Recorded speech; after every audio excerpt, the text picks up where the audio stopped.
Continues holding, although there are questions about the return of the bodies of deceased hostages. The Israeli military says one of the 4 handed over yesterday is not that of a hostage. That means the remains of 21 captives have yet to be accounted for.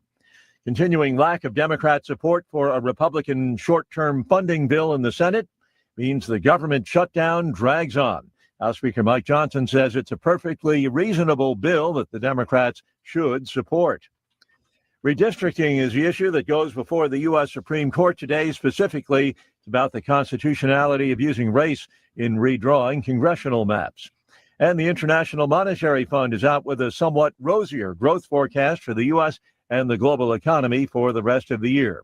Now futures up 223 points. More details at srnnews.com. So my mother is thinking of switching from Verizon to Pure Talk, but she's worried the deal sounds too good to be true. Michael, she said, how can those Pure Talk people offer me the same basic service as Verizon for so much less money? I said, Ma, go ask Google how much Verizon spends on advertising and promotions. A few seconds later, my mother said, oh my goodness, $12 billion a year? That must be a typo. I'll tell you what I told my mom. It's not a typo. Verizon spends $12 billion a year on advertising and promotions, and their customers are paying for it. Well, Pure Talk doesn't spend that kind of money on commercials. Trust me, I would know. That's why they can offer you and my mother unlimited talk, text, and plenty of data on a crazy fast 5G network for just $25 a month. And if you're a business owner, you could really save a fortune. Dial pound 250, say the words Mike Rowe, and you'll get an additional 50% off your first month. That's pound 250 Mike Rowe. Pure Talk, everything you need and nothing you don't. Your home for Goodland High School athletics. Fort Hays Tech Northwest Tech Tiger basketball, the Denver Broncos, as well as the Morning Blitz with Ross Volkmer. You're listening to Goodland's Rocket 102.5, KKCI FM, Goodland Colby, an NWKS radio station. Looking for insurance that actually puts you first? At the insurance agency in downtown Goodland, we're independent, which means we work for you. Whether it's auto, home, crop, or business, we shop top carriers to get you the best coverage at the best price. No pushy sales, just honest advice from people who live right here in your community. Give us a call today at 785-899-5011 or stop by 1020 Main in Goodland and let's get you covered. The Insurance Agency. Insurance the way it should be. If you're shopping for a banking institution, visit with Equity Bank of Hoxie, Grinnell, and Quinter, Kansas. The Equity Bank is heavily invested in local business and activities contributing in many ways back to their community. Their employees are involved with many organizations and area events. Plus, a lot of experience comes with that staff. You'll find valuable local assistance when you bank at the Equity Bank of Hoxie, Grinnell, Quinter, and other locations in Western Kansas. The Equity Bank, member FDIC. Coming to you with NWKS Radio News, I'm Connor Schuh. I had a chance to talk to Kansas Senator Jerry Moran the other day about his recent visit to Northwest Kansas. Here's a couple snippets from that. Tell you that, of course, in Western Kansas and really throughout our state, the conversation often turns to agriculture, and it did today. Lots of concern about agricultural commodity prices, input costs, and the challenges we have, particularly with grain sorghum and other crops in Kansas where the markets are pretty minimal and the grain piles on the ground are growing. But I came away from Shilen thinking that, yes, this is a small school, and maybe not all the things that are available in some larger school in Kansas is available to these kids. But there's also some other things that are really special about getting an education in a small high school. I loved every minute of it, and I come away from there thinking that the future is pretty darn bright. With NWKS Radio, I'm Connor Schuh.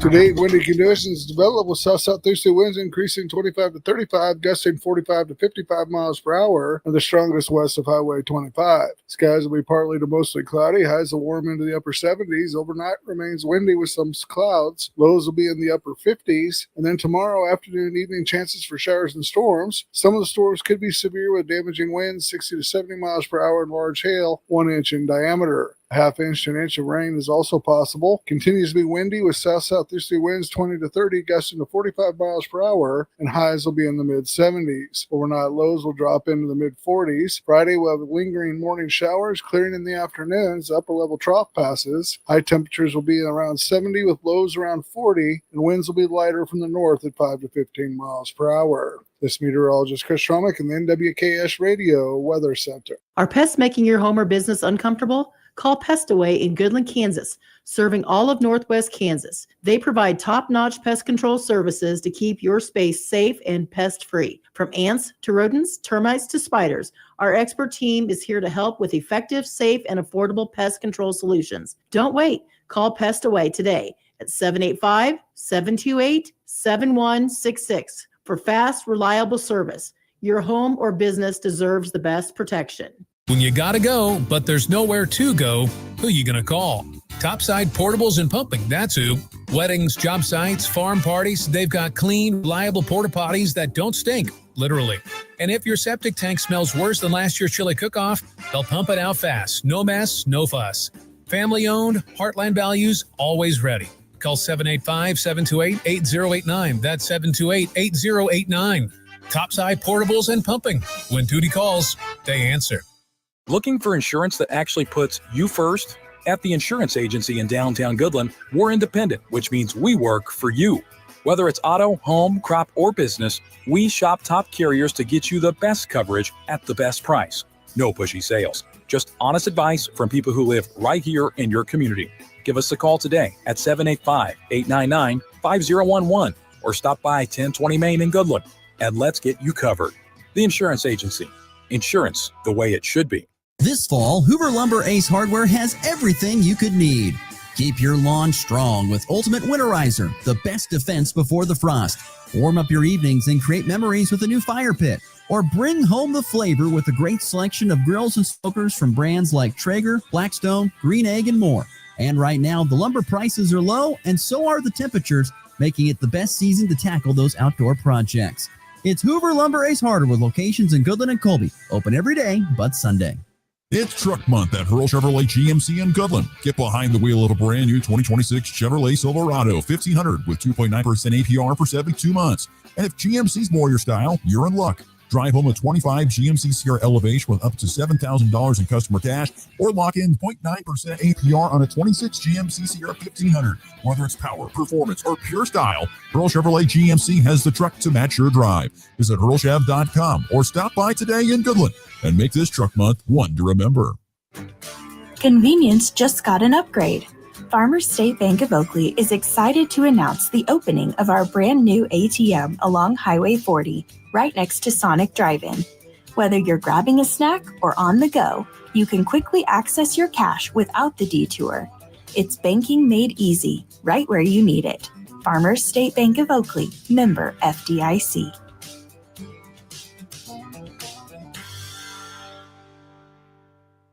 You ready? Ready? 1, 2, 3, 4! It's time for the Morning Blitz with Ross Volkmer. If you want to win football, it all starts up front. Mass kicks ass. And Connor Schuh. He's the new guy. The High Plains only local sports talk show.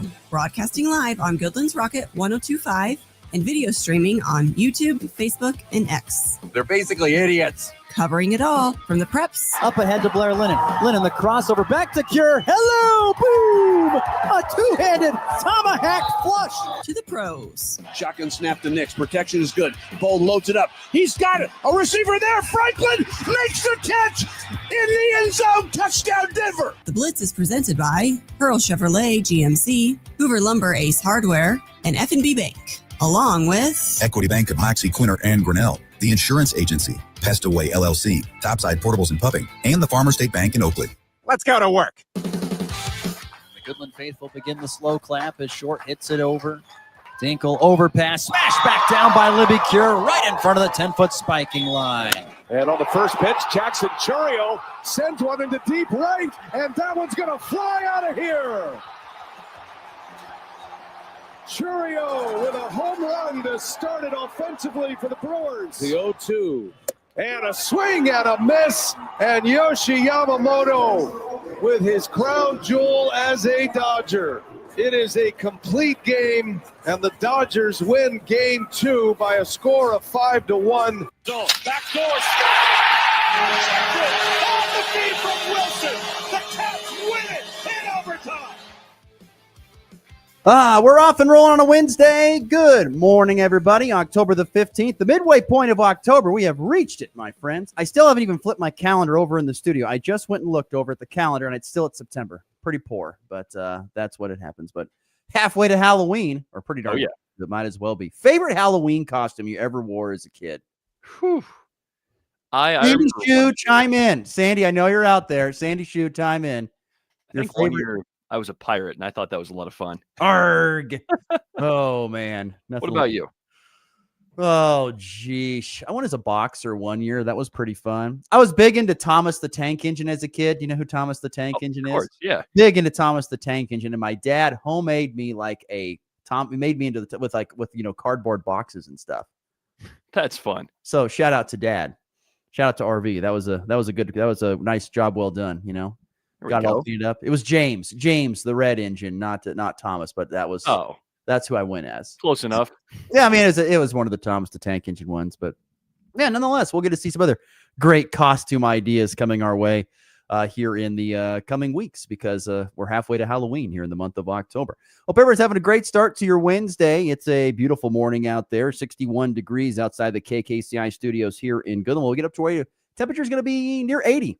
Going to be a warm one today, probably the warmest day of the week. First 2 days of the week have been kind of cool and overcast and cloudy, but I think we're going to have a nice warm one here on this Wednesday. Today's program, lots to get to. We'll be visiting with Colby High School volleyball coach Shelby Mosier, good friend of the program. I've not had her on yet this season, but the Lady Eagles have kind of turned the ship around at the right time after a slow start. They are surging here at the end of the season, minus maybe last night. More on that in just a minute. But they are surging here going into the postseason. Speaking of the postseason, we'll get an MLB postseason update. The Dodgers with the win last night over the Brewers. They're in command of that series, and a ridiculous stat regarding Dodger pitching coming up in segment 3. We also have the College Football Power 5 Week 8 edition to get to here in just a little bit, but I wanted to get into some local volleyball stuff here real quickly. As last night, the volleyball season for a lot of teams, not all, but I do believe a majority of them, the regular season was wrapped up last night. In Goodland inside the Max Jones Fieldhouse, the Goodland Cowgirls with a pair of nice wins over, I think, an up-and-coming Hill City team that's quite young, but I think is very much improved from previous years. They've got a really good freshman. Remember the name Sabri Rohr?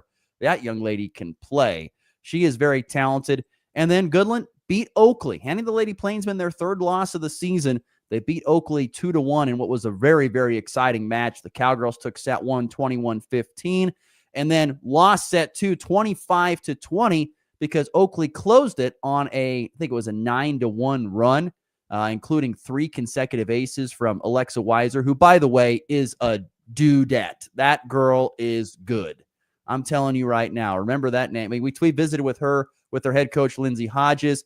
Alexa Weiser is very talented. You talk about a girl that has pogo sticks for legs. She can get up there, and when she's in her sweet spot in the lineup, which is from that left side attacking spot, look out. That ball is going down. She's a phenomenal player and really fun to watch last night. She did a great job, but Goodland just had the more complete performance, win it in set number 3. I think it was 25-19 was the final, or 25-21. That was the final in set number 3. And Cowgirls have pretty much completely flipped their record going into the postseason. Goodland last year finished up 8-30. That was their record.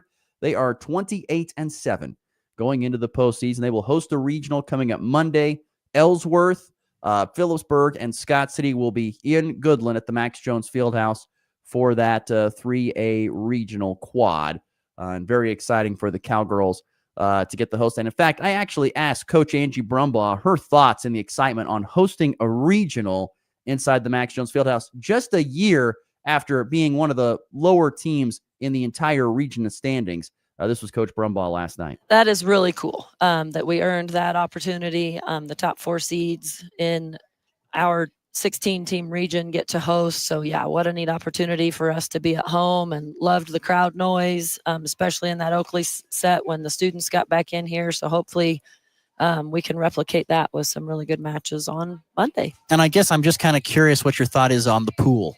Scott City, Phillipsburg, and Ellsworth. Well, we've already played Scott City and Phillipsburg. So you at least have an idea of what you got there. Yep, and I know Ellsworth, and of course we know all of us, every one of these of our teams, ourselves included, we have really high moments and we have some lulls. So we've got to keep the level at our play. And I know Ellsworth's a really tough team too. I haven't had an opportunity. I've got some film, but I haven't had an opportunity to really study it yet. But it'll be a good match too. So just excited to see what we can do. Yeah, you just don't know what's going to happen when it gets to postseason volleyball. It's such a sport of momentum and swings of momentum that you just don't know. And hopefully you just get on the right side and you're up there more than you are down. But Goodland, like I said, going into the postseason, feeling very good.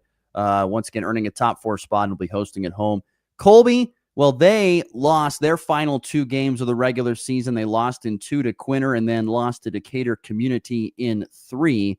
The Colby Lady Eagles, I saw, will be heading to what is Quad C, which is in Hoisington, where they will have a very tough regional quad. They've got Hoisington, the 3 seed, Beloit's the 6 seed, which is always a power, and then Larned and Colby are in that whereas. But Colby, we'll talk more with Shelby Mosier about that coming up here a little bit later on in the program. And then also some other scores from last night. Hoxie went 2-0 with a sweep of Wichita County, a 3-set victory over Syracuse. So they picked up 2 wins. Wallace County won both of their matches in St. Francis last night, sweeping Tri-Plains Brewster and Saney. St. Francis won the other match tonight against Tri-Plains Brewster.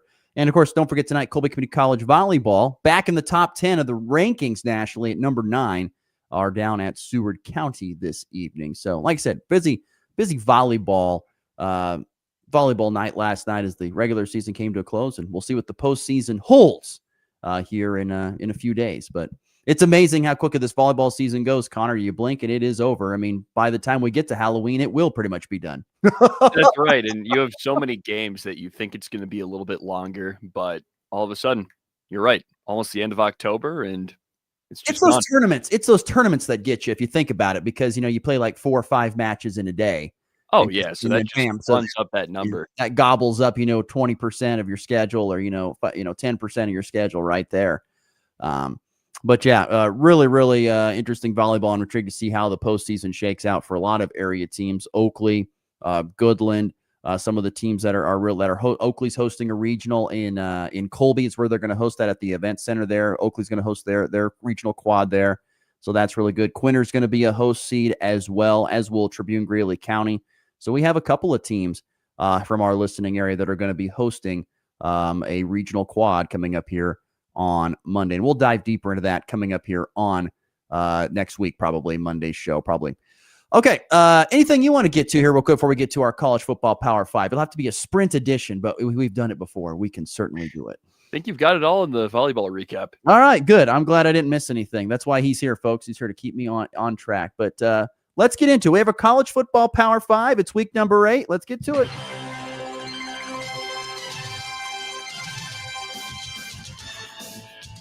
Okay, you have any honorable mention games here this week? I do. Washington at Michigan, and mainly because Washington is the only Big Ten or SEC team that is 5-1 and outside of the top 25. And they're playing a Michigan team that just got dropped out of the top 25. So they're trying to go 6-1 and face a tough Michigan defense with their 3-headed monster on offense. Damon Williams, the quarterback, Jonah Coleman, the running back, and Denzel Boston, their star receiver. And I think they're going to be able to put up some points against a tough Michigan defense. The only team they've really struggled against so far this year is Ohio State, and that's going to happen. So I'm excited to watch this one. I think that's also going to be an interesting game. We'll talk about that more a little bit later on. I have another Big Ten game in my honorable mention game. Maryland at UCLA. I'm sorry, this screams honorable mention to me just because UCLA is hot. I mean, let's face it. They have changed head coaches. They've changed coordinators. And all of a sudden, everything seems to be right in the world down there in Hollywood.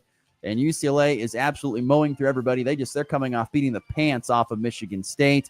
They're white hot, and they're taking on a Maryland team that I'm telling you, folks, it's a talented squad. I watched them now twice. I watched the original game copy, went back and watched the Big Ten in 60. here not too long ago. And I tell you, Michigan's got a great young quarterback in Malik Washington. That guy is going to be a star. He is very, very good. They've got some other talented pieces on the defensive line. So UCLA is having a nice little resurgence here halfway through the season. Maryland has lost 2 very close games, but I think a combined 7 points to Washington and Nebraska. Can Maryland get that big win against UCLA, or does UCLA continue this hot streak that they are currently on? My honorable mention game. It's the College Football Power 5. We go into number 5. Number 5. I got to say, I respect the Maryland love you've been showing. You've been giving them a lot in these past couple. He respects it, but he doesn't like it. No, I like it. It's great. But number 5, I mean, we have a ton of ranked matchups this week. It's going to be a fun one. My number 5, number 10, LSU at number 17, Vandy. So Vandy on their heels a little bit. LSU just kind of trying to stay afloat in the SEC. I feel like they've had a lot of nail biters this year, but they've done good enough. They've done well enough to stay above water and kind of solidify themselves as one of the best teams in the SEC still. I mean, they're still ranked number 10 in the AP poll. You can say whether that's warranted or not, but they still have one of the guys who is, well, coming into the season was supposed to be one of the best quarterbacks in the nation, and Garrett Nussmeier has been a little up and down. I think not want to argue. I think it was Rick Neuheisel on College Football CBS said something like this. He was a Heisman Trophy contender. He ain't anymore. Yeah, not really, but he hasn't fallen as much as, let's say, a Drew Aller. Sorry for the stray to Drew Aller there, but he hasn't been so great this year. He's still been good. He leads the SEC in completions with 135, so he's been throwing the football quite a lot, but he needs to do it efficiently to get a win against a Vandy team that is still pretty tough. I mean, they've had some struggles this year, but they're still number 17, and they're probably better than the Vandy team of last year. So it's not really the classic SEC matchup you think of, but it's going to be a good one.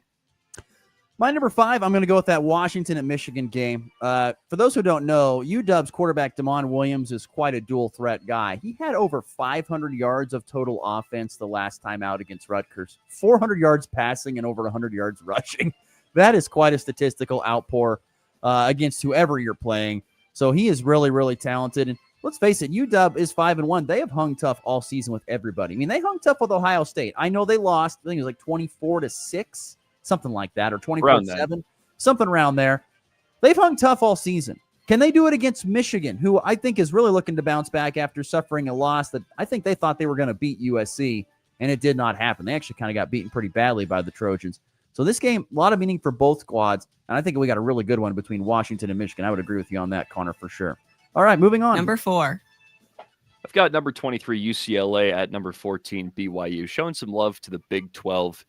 Utah is really clawing their way back into the conversation in this conference. I mean, they're a top 20 scoring offense and defense in the nation, 39.5 points per game. They only allow 14, and they beat down Arizona State last week, handled West Virginia the week before, and they got blown out by Texas Tech the week before that. But Tech, I mean, I think we can say they're kind of an outlier this year. They are a step up from almost all the other Big 12 competition, but Utah and BYU, I think, is a more evenly matched ball game. BYU is still at the top of the conference. They're undefeated this season, 3-0 in conference as well, and number 15 in the AP poll. Can they keep rolling? I don't know. We'll see. They haven't played a ranked team until this point, so this is going to be their first big test. They beat Arizona by a touchdown last week, but can they do it against a Utah team that is playing some pretty good ball right now? I think that's way too low, in my opinion, for that game. Well, but it doesn't matter. Good stuff. There is some other good stuff. My number 4 game, I'm going to the Big 12 as well. I've got number 7 Texas Tech at Arizona State. It's the Big 12 best of 2024. Arizona State taking on the best from the Big 12 in 2025, Texas Tech. The big question that's going to make this game drop out of my top 5 if Sammy Levitt doesn't play for Arizona State. Jeff Sims is not a good quarterback. I know it firsthand, and I watched it again on Saturday night late. He is bad. They are not a good quarterback. And when Sam Levin doesn't play for Arizona State, they are not a good football team. But if he plays, This could be an interesting game. I'm still thinking Texas Tech is not used to this top 10 living stuff. Something's going to happen to them. They kind of give off the same vibes as Indiana to me. Like, you're here and this is awesome. I'm happy for you here, but I feel like something's going to happen. You're going to trip up. Maybe this is that game for Texas Tech coming in there at number 4 for me in the college football Power 5. Number 3. Interesting. I have number 5 Ole Miss at number 9 Georgia. So Ole Miss is still top 10 even after a real scare against Washington State. They only won by a field goal, and they're trying to do it with their ex-Division II quarterback Trinidad Chambliss, who's been incredible. Great story. Love it. Love Trinidad Chambliss. Yeah, he's been awesome. And then they're facing off against a Georgia team who I think has played some more impressive football in years past, but is still 5-1 and holding water in the SEC because they have a great defense. They're only allowing 17 points per game. And they got stuff done last week against Auburn. They had that close loss to Bama, but they did it against Tennessee, one of the best teams in the SEC at this point. And Gunnar Stockton has played well enough. And I feel like that guy seems to rise to the occasion in the little time we've seen him play for Georgia. We saw him pop up late in the season for Carson Beck last year and do some good things. And now in his first full season as a starter, he's been pretty good. But who's going to win in terms of the first-year full-time starters? Him or Chambliss? And the winner of this one might get a nice bump in that AP poll to 4, maybe 3, depending what Indiana does. So I think it's a really important game. I have a 3-way tie at third, and it's all those SEC ranked games. Like you've mentioned, you talked about Ole Miss and Georgia, which that game probably ranks at the bottom of the totem pole of those 3 for me. Yeah.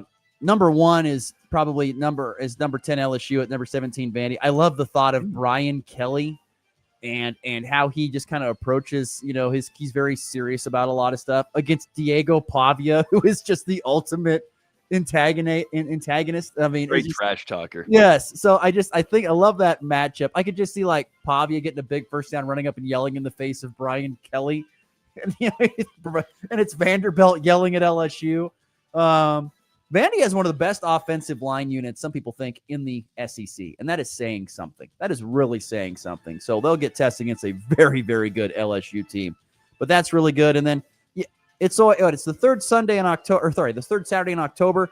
It's known as Tennessee, Alabama. Number 11 versus number 6. That's about as SEC as it gets. So I like both those games, and the Ole Miss Georgia game is fine. But the SEC ties for third in my college football Power 5 there with all those ranked games this week there in the SEC. All right, we got to keep moving on. Number 2. I thought about doing the same thing you were going to do because there's so many good SEC matchups, and they get enough time in the spotlight as is. But yes, they do. But there is so much SEC homerism. It's unbelievably sickening, but it's true. There is. But I threw Tennessee and Bama at my number 2, and that's an undeniable matchup. Bama is on a great run right now. 3 straight ranked wins against Georgia, Vandy, and then Mizzou, and they stay in the gauntlet with Tennessee. And I think everyone thought Bama was really falling apart as a program after they lost by a couple scores to Florida State in week 1. But no, they're still hanging tough, and Kalen DeBoer is not the fraud that people seem to think he was. They're like, oh, Bama's soft now, this and that. And I thought that too. I mean, because I'll be honest, I'm not the biggest Bama guy, but I'm not either, but Kalen DeBoer could go coach, man. Yes. If you're going to win at Sioux Falls, Indiana, Fresno State, Washington, I'm pretty sure you can win Alabama too. Absolutely. He's won everywhere he's went, and he's still winning at Bama. And they didn't even have an awful season last year. I mean, it's not like they won 7 games. They still bad for Bama standards. Yeah, bad for Bama standards, but they've been picking it up. Ty Simpson is an incredible quarterback, 16-1 touchdown interception ratio. And on the other side, Joey Aguilar has done a great job with Tennessee in his first year there, and they've looked really good. So this is just a classic SEC matchup. Like you said, it's going to be close, and it's going to be must-watch TV. Picking up the pace at number 2, I've got Number 20 USC at number 13 Notre Dame, a classic rivalry that goes back almost 100 years. It's amazing to see these classical games get played again. USC got a huge win over Michigan. Can they back that up? That's my question here against a Notre Dame team that has to have this game.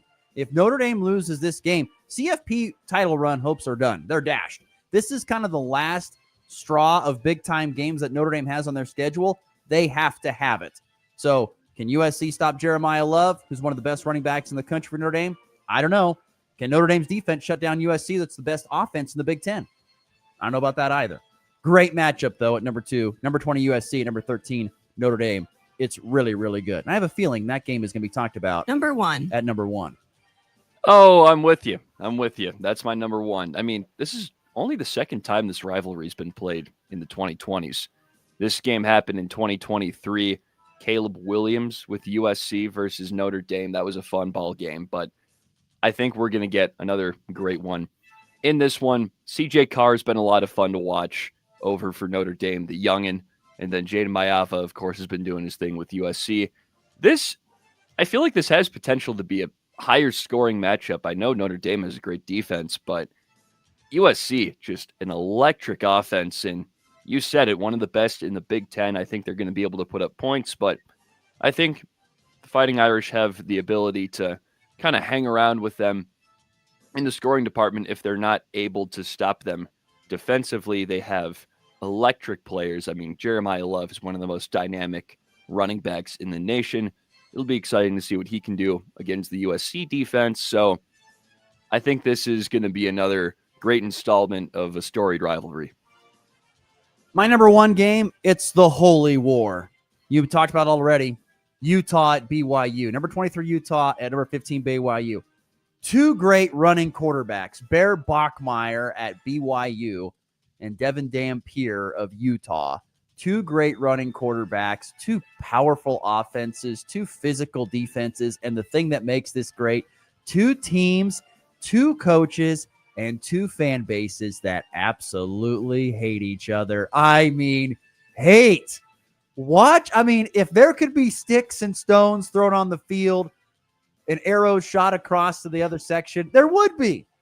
This is truly a great rivalry, Utah and BYU. They don't always, because they weren't in the same conference, sometimes they didn't play each other the last couple years. It doesn't matter. When these 2 teams get together, they hate each other. Oh, yeah. So I love a good hatred rivalry. You don't know what I didn't mention the rivalry factor. Yeah, the Holy War, as they like to call it. I love it. It's going to be great. BYU, Utah, number 1 for me on the college football Power 5 this week. So there you go. It's a good slate. A good slate of games this week. Not as good as last week, I don't think, but still a really solid slate. And like you mentioned, Connor, yes, a great point that said, a lot of ranked on ranked matchups this week. A lot of ranked on ranked matchups, which just means more love for the SEC coming your way on Saturday morning. Unfortunately.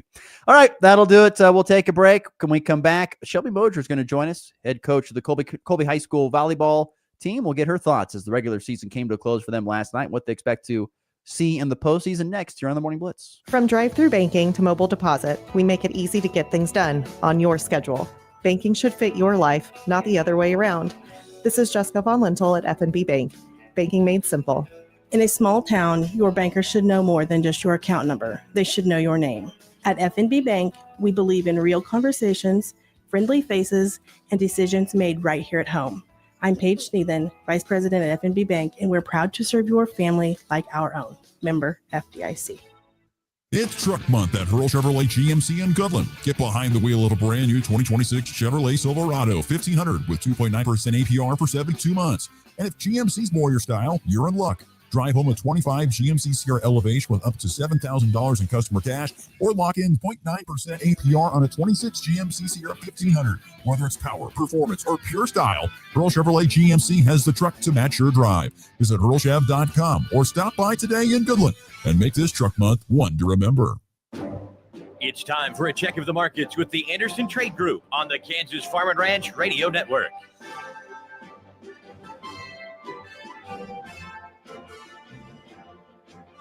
This is Austin Wright with the Anderson's Trade Group and your morning market update. It is October 15th. D's corn, $4.12 and a quarter. March 26 corn, $4.28. May 26 corn, $4.36 3/4. December KC wheat, $4.84 and a half. March 26 KC wheat, $5.05 and a quarter. May 26 KC wheat, $5.19 3/4. November 25 soybeans, $10.04 and a quarter. January 26 soybeans, $10.23. March 26 soybeans, $10.39 and a quarter. Dow Jones futures are currently up 238 points at 46,738. S&P 500 futures are currently up 51 points at 6,738. NASDAQ futures are currently up 253 points at 25,016. Gold futures are currently up $40 at 4,203. Crude is currently up 71 cents at 59.41. For your grain marketing needs or more information on our freedom pricing tools, you can reach the Kansas City office, Jared Law, Tyler Ghosh, Tom Saludo at 913-748-3000. In Colorado, John Hankey and John Stiles, 970-744-4484. The Anderson Trade Group, proud market partners with Kansas Farm and Ranch Radio. Find out more at andersongrain.com. The risk of loss through trading futures and or options is substantial, and each investor and or trader must consider whether this is a suitable investment. Past performance, whether actual or indicated, is not indicative of future results. The Anderson Trade Group has no guarantee that the advice given will result in profitable trades.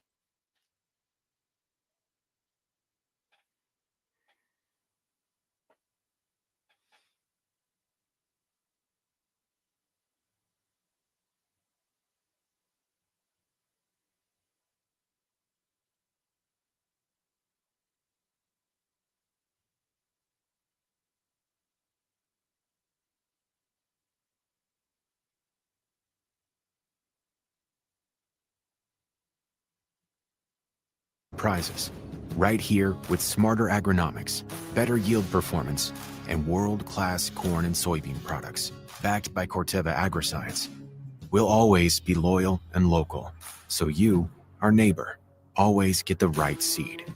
Learn more at golocals.therightseed.com. Farmers and ranchers, are you looking to sell your equipment at auction for zero fees and zero commissions? Well, then you need to check out Hayden Outdoors' new online equipment auction platform. You can list your equipment in our monthly online auctions using our easy-to-use platform, and you don't pay any fees or commissions. Visit HaydenOutdoors.com to learn more. That's HaydenOutdoors.com.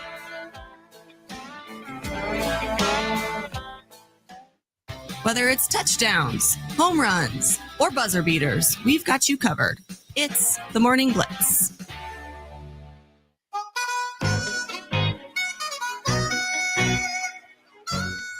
We will get you a postseason update from Major League Baseball and a ridiculous stat regarding last night's pitching performance from the LA Dodgers coming up in our next segment.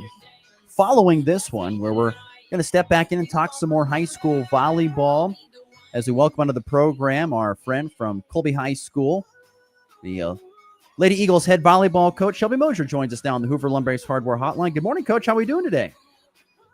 Not too bad. How are you? We are doing fine. Thank you so much for sparing away some of your valuable time to join us today. Really do appreciate that. Shelby, I want to go back and talk a little bit about the start to this season. We knew last year was such a special year. You had such a great group of seniors, and you graduated those young ladies on to the next part of their lives. And you kind of, to an extent, you had to return some pieces, your Shaylee Holzmeisters, your Sadie Cheneys, but you had some new pieces that are going to fill in. And you got off to a really rocky start. Taking a couple weeks to get that first one. What was those first few matches of the year like before you got that first W? They were tough. And like you said, we kind of had to learn how to play, to play with new people. And in the sport of volleyball, that's a tough thing to do. And so we worked really hard on having to be a team and, that kind of chemistry. And we've had kids who were not only trying to step up and play on varsity for the first time, but also having to learn those leadership skills. And that isn't something that happens overnight. And so it was tough, but we had a lot of hard conversations. We had a lot of skill work at practice. We had to kind of change the way we do things a little bit, and kind of go back to the basics and get everybody together. And, they did really well. They responded really well. Were you surprised with the slowest start? Knowing you probably got together over the summer and did some stuff, and you got together, Of course, during fall camp, summer camp, you want to talk Mhm. about that. Were you surprised by the slow start, or were you kind of like, it may take a few matches for us to kind of get our feet wet and figure out how we're going to do this? I was a little surprised. Yeah. I think that even though volleyball is such a game of chemistry and momentum, it's still the game of volleyball. And I know all these girls, we were just making a lot of errors, a lot of service errors, a lot of hitting errors, and a lot of serve receive errors. And that's not something we were used to. And it's not something that they were incapable of doing. Those first games, we missed 10 plus serves a game. And they're all capable of serving the ball over the net. And so I think those things were a little bit shocking. We knew that the chemistry and we knew our offense was going to look different because we have two new setters, new hitters. But the little things like the game of volleyball, those errors, that was surprising to me because, a lot of these girls were in the gym most of the summer and into the early fall. So getting those shored up was very helpful. And Coach, when you have newer players that are kind of trying to gel for the first time, how do you work out the kinks when they're making more errors than usual in a game? We talk a lot about confidence, and we talked a lot about, knowing you're capable of those things and being able to really look inside yourself and know that this is the job you're doing. This is what you need to do. But I think it was crazy, once we kind of got through those first couple weeks of season and we sat down as a team and we were like, listen, like, this isn't okay. What's going on? And it was crazy to me because, the girls that we graduated last year, they had filled those spots since, a couple of them since they were freshmen. And so the girls that had come up and, had come into those roles, they were like, it doesn't feel like our spot. Like they felt misplaced because that was held from, those girls for so long. And so that was a different perspective that we really were like, okay. And even some of our varsity players that returned last year had to kind of understand that. And I think it was a really big moment for us to understand, like, these are not the same girls. These are different girls, and we have to find the strengths of these girls, not necessarily changing the standards of our program. I mean, we still have high standards, but we have to change, what it looks like. And once we figured that out as a team and myself as a coach, I was able to kind of, coach them different, and the girls handled each other different. And that made actually a huge difference. And our errors changed drastically. Shelby Mosier, our guest, Colby High School volleyball coach. I have to ask, you're talking about, you had these girls you graduated last year that had been in certain spots since they were freshmen. As a coach, is it kind of like a wake up call to yourself? Like, oh yeah, they're not here, and we need to fill these spots with different girls, and it may look a little different. I could see that happening for a coach who you're just so used to having these young ladies in those spots for 4 years. It is, and I think it was a huge wake up call for me because, in my mind, even after we graduated those seniors, we talked about, the result can be the same, but it has to look different. And I don't think I fully understood what that meant until that, like, after we left Lakin, and went 0-3 in Lakin. And I was like, holy smokes, like, this is, for me, I can still have the same standard. I can still expect effort. I can still expect communication, but what we're doing on a day-to-day basis in the gym has to be different. Like, they're different players and they have different strengths. And so it's like, okay, I have to find the strength of this person. I mean, Bryn Stanley was such a power hitter and she could put the ball down. And so now I have to say, okay, well, we've got hitters that aren't necessarily going to put the ball down right away, but they're smart. And so how do we teach them how to be smart in a game and find the open spots? And, it really challenged me as a coach, and it was great. And I enjoyed getting to learn, and I've learned so much about these girls and built such a good relationship with them now. And that was really special. Okay. A quick, silly question here to an extent. So you were talking about, hitting, 10 service errors into the net at one point in time. Is that the most frustrating thing for a coach, is hitting into that? Because for a fan in me, it is. Yeah. So we talk about good errors and bad errors.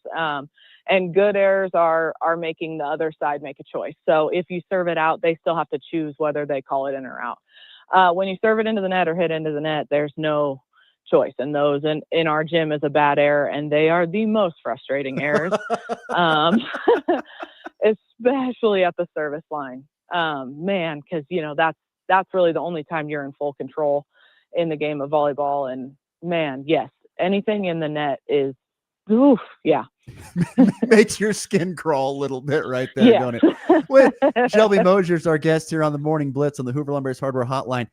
When did things maybe start to flip a little bit? Because if you look at the schedule and you follow the season, things took a turn. When do you feel like it kind of started to happen? We went to Hill City and we had to play a match to 5. And I knew that was going, that's always different when you're looking at you're only playing best of 3. But best of 5 is a new weird little challenge, because not only do you have to do it for 2 consecutive, you have to do it 3 times. And we were really struggling to get it done twice. And so when we went to Hill City and we went out there and we swept and we won in 3 sets and it was competitive, like it was point for point. The girls had gotten behind. They got themselves back up. Everybody had kind of stayed positive throughout. And I think that was a really big turning point for us to understand, like, oh, we did something hard. We did 3 consecutive sets of winning, even though we were down in some of those sets. I mean, I think we were down 7 points at one point in the second set or the third set. And that usually, we don't always handle ourselves well in that situation. And sure enough, they just, in that moment, they chose that we were going to handle it different, and they did it. And I think you could just see, like, just a different demeanor on the court, and the girls were celebrating and they were talking. And I think they truly finally kind of relaxed and had fun, and understood that, last year was such a good season. And then coming in and having that 0-10 start was really tough. And I think they kind of finally let the pressure of that go a little bit and kind of played relaxed. And then they saw the benefits from that. And so I do think that Hill City match, that was a tough week. We played Monday, Thursday, Saturday. We went to Liberal that Saturday, and the girls played hard all week. How are you feeling about your team heading into the postseason? Because for the most part, the month of October has been on the up and up. It's certainly been a lot better than the month of September. Yes. Yeah, I'm excited. I think, we got ourselves in a little bit of a tough situation. Our regional quad on Monday is going to be tough. Oh, it's brutally tough. And we all, when we had looked at it, it was going to be a little bit different. Because when we had finally got the regional standings, we were sitting in 14th, and looking at the way the 14th seed sat in that quad looked a little, it was teams that we were playing. We originally thought we were going to go to Lakin, and we'd have Lakin and Ellsworth and Scott and teams we've played before and teams we've competed with before. And we had some confidence in that. And then, we did have a really good last 2 weeks of October, and it bumped us up, which is great. But it did bump us up into kind of a tougher quad. So it's just a little bit of a different challenge, but the girls are still, they're pretty positive. Yesterday, we did not play our best. And so we're going to have to look to recover. But I think the emotions of senior night and being the last game at home can bring a lot of that. And so we're going to have to reel in our emotions here. But I think it's doable. I really do. But it is going to be hard. How pleased were you with a 3rd place finish at the GWAC tournament? Because considering how things started this year, I feel like that was a real feather in the cap for your program. It was. It was great. And I think other than our Goodland game in the semifinals, we played our best volleyball. Our match and that pool play match with Holcomb was fantastic. And I think you could really see the energy, and you can really see, us start to play at that higher level, and to be able to come out and beat Scott again in that first round was tough. Took care of Hugoton in 2 finally. So league was a fun tournament. And I think they really, other than that one match, we played really well. Shelby Mosier, our guest, Hoover Lumber's Hardware Hotline. A couple more for you, then we'll let you go, Shelby. Number one, Shaylee Holzmeister, I saw last night, eclipsed 1,000 career digs and 1,000 career kills. How hard is that to do at this level for a high schooler? It's pretty tough. And, I was pretty surprised when at the beginning of the season when we were looking at stats, and I was like, okay, she can for sure probably get her kills. But defensively, her coming in with those digs is pretty impressive. And especially since she was a middle her sophomore year, but she was our serving middle, and she's a talented server. And so she was able to stay in all those rallies as a sophomore year and play defense. And even come in if we needed to switch our libero out. And I mean, it was a huge milestone for her. And to be honest with you, once we moved her from the right to the outside, especially statistically. And I want to ask about, you talked about how when the season began, it was such a, had a lot of new girls playing some new spots. And I was kind of curious if there have been some young ladies or maybe a group of ladies you've been like, you know what, I'm impressed by these girls. They've done a really good job developing throughout this year. I look forward to working with them for the next year or so. Yeah, absolutely. This freshman class, and I think you really see it now that we've brought up Savannah Crone to our middle. I think it's been nice to have a competitive freshman class come in, and we've got a couple of sophomores that are doing a good job too. And so it is, and even younger. I mean, even if you look down in our 7th and 8th grade, that league Saturday was really good for us. I think Colby volleyball as a whole, middle school and high school, only lost 5 games, maybe 4 on that last Saturday total. And so, there's a lot of pride right now coming into Colby volleyball, and I love that. I always love to ask coaches, you've gone through a whole season now. I'm curious if there were a few teams throughout this course of these last couple of months that you're like, man, I'm excited to see what they can do in the postseason. I'm curious if there's any of those that stand out in your mind. Like as far as our league opponents go? It could be league, or maybe it's another team that you played in a tournament. I'm just kind of curious, because sometimes you get done with the game, you're like, boy, that team's good. I'll be interested to see where they end up, that kind of thing. Yeah. So I will say, I think I'm excited to see where Holcomb goes a little bit. They have been playing really good volleyball, and them taking the 1 seed in our region. I'm excited. But, a team that is outstanding and that I was blown away with this year was Garden City. They are impressive, and they don't have a senior on that team. And it is crazy to see the level of volleyball they're playing with a lot of sophomores and a few juniors. Well, it'll be interesting to see what they look like here in the coming years, for sure, and even this year, that's for sure. That's why we ask those questions, to kind of keep our radar open for those teams. She is Shelby Mosier, Colby High School volleyball coach. Shelby, it's always great to catch up, my friend. We'll do it again soon. Yeah. Best of luck with the postseason. You're starting up on Monday. Thank you so much, guys. I appreciate it. Once again, great stuff there from Shelby Mosier. Been a good friend of mine from the last few years. She used to work at the radio station for a little while, Connor, before she was the head volleyball coach. So she used to work at the radio station for a little bit. So let's get to a break. When we come back, we will wrap things up with the Major League Baseball postseason update. The Dodgers get a win over the Brewers in a pretty dominant fashion. And I have got a stat that is ridiculous regarding Dodger pitching. That is next. And we'll wrap things up here on a Wednesday show on the Blitz. Do you want to be part of the biggest holiday marketplace in the tri-state area?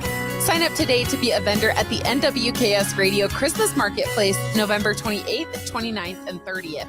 If you have a hometown-based business or like to sew, cook, make jewelry, or craft, this is the perfect place for you.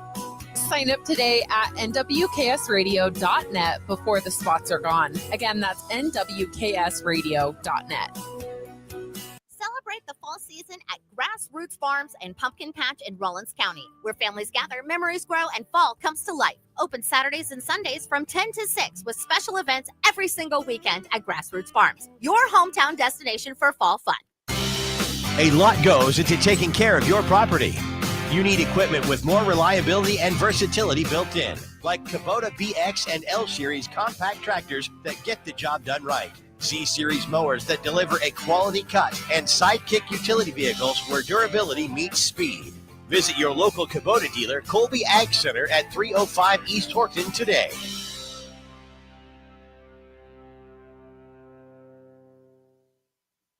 Craving something delicious? McDonald's has you covered.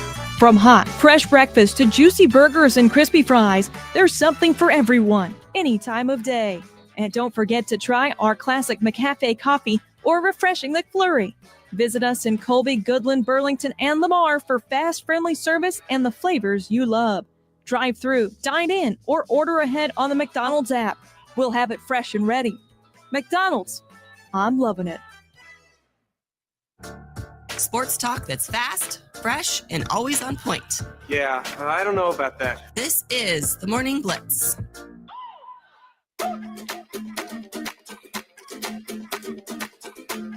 All right, putting a bow on a Wednesday show. How about that rhyme? Sound like Dr. Seuss over here. Or Dr. Dre. Let's not push it too far there. Last night, the Dodgers with a convincing 5-1 victory over the Brewers last night. Here is the stat of the day for you if you want to know it. But first, great song. I love this song. But anyway, this is the stat of the day here. So Yoshinobu Yamamoto threw a complete game last night. You add in his stat line last night, which was just absolutely unbelievable. I'll pull it up here for you real quick. His stat line for 9 innings, 3 hits, 1 earned run, 1 walk, 7 strikeouts, 111 pitches, 81 for strikes. That's a stat line. You add his numbers with Blake Snell's numbers, and this is what you get for Dodger starting pitching. 17 innings, 4 hits, 1 run, 17 strikeouts, 1 walk. Incredible. And obviously the Dodgers have seen their fair share of success, but man, it's cool to see back-to-back pitching performances like that in the postseason when you see teams trot out openers so often and try to use their bullpens as much as possible to preserve their starting arms in the postseason. But the Dodgers are just saying, nah, let's just throw our guys. Let them go. I think it's, we had our, a couple weeks ago, it was Christian Saez came on the show for us from DNVR Rockies. We were talking about the postseason a little bit, and he goes, if there's one thing that I've just continues to open my eyes is if the Rockies are ever going to get to a spot to compete in the postseason, they have to get better in pitching because pitching is the ultimate deal. You have to have good pitching. You got to have good starting pitching. You got to have good bullpen. If you don't have it, it's very, very hard to win in the postseason. The great teams have the great pitching. And even though you may have a super explosive offense, which is fun, you got to have the arms to shut down the opposing team. And the Dodgers have spent boatloads of money on every kind of pitcher that they could find. And I don't know, the bullpen at times is still a little. They don't have a good bullpen. It's not simple. Great, but I'm telling you, starting wise, they have spent the money, and those guys are, yeah. And to that point, I will say adding Roki Sasaki to the bullpen really helped out because his stuff plays so much better when he doesn't have to throw 5+ innings, and he can just let that fastball go and throw as hard as he possibly can without worrying about going deep into a game. I'm telling you, that fork ball is just no fun to hit. Why is it only the Japanese guys that throw the fork ball? I don't know. I mean, sometimes you have just in a certain type of baseball from certain places, you have guys that pitch or do things a certain way. Like you think of Japanese hitters or hitters from that side of the world, you get a lot more contact guys, I feel like, are just pure hitters. And some of them end up hitting home runs, but that's just because they're making good contact. And it's kind of like that with pitchers. They have that tight breaking ball pretty often. And like Kodai Senga for the Mets, for example, he throws a fork ball too. I don't know if he's Japanese, but he's from that general area. So I think it's just a thing with the region. I don't know why more guys don't throw it because I'm telling you, that thing is wicked. There's just a wicked amount of drop at the end of that. And guys are just flailing at fork balls. I mean, be so hard to hit. So I don't know. Dodgers up 2-0 over the Brewers. They do not play today. They go to Los Angeles today. They'll play tomorrow. Tonight, though, it is Game 3 between the Blue Jays and the Mariners. Who are you liking? Do the Blue Jays get on the board tonight? I'm looking at the pitching matchup right now, and that makes me think it's pretty even. I mean, it's tough because Seattle was former boy Shane Bieber. That's my guy. I mean, he pitched pretty well down the stretch for the Blue Jays and has that postseason experience with the Guardians a few times. So he's been in situations like this before. I mean, he's pitched in the ALCS before.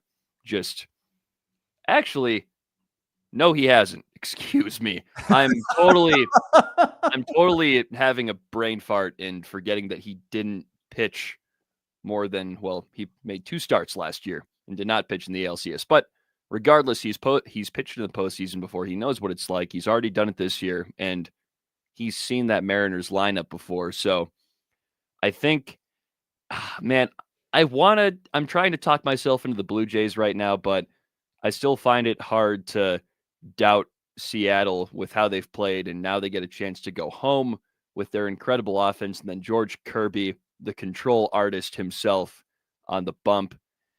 I think the Mariners might take a 3-0 lead. We'll see. That is tonight, 7 Central, 6 Mountain Time on FS1.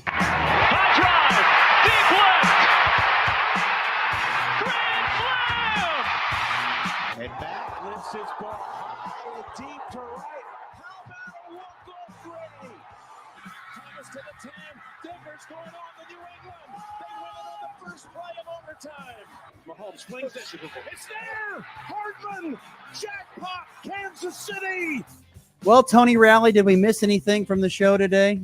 Any omissions? Well, we got a message from our FNB text line about Kansas, KU, taking on Fort Hays State in a preseason game.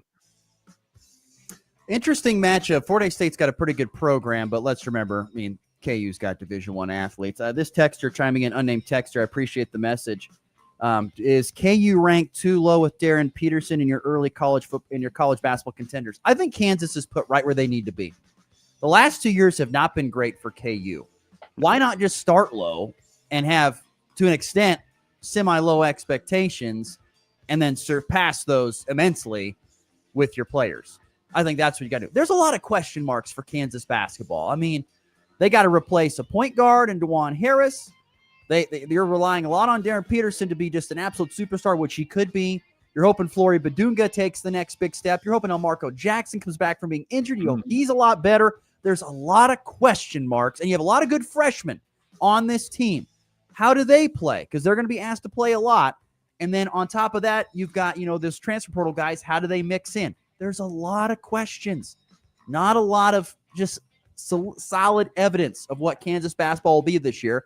So let's just wait and see. You're ranked. Don't be the typical KU fan that thinks you get overlooked. You're ranked. You're fine. You're going to be good. It'll all be okay.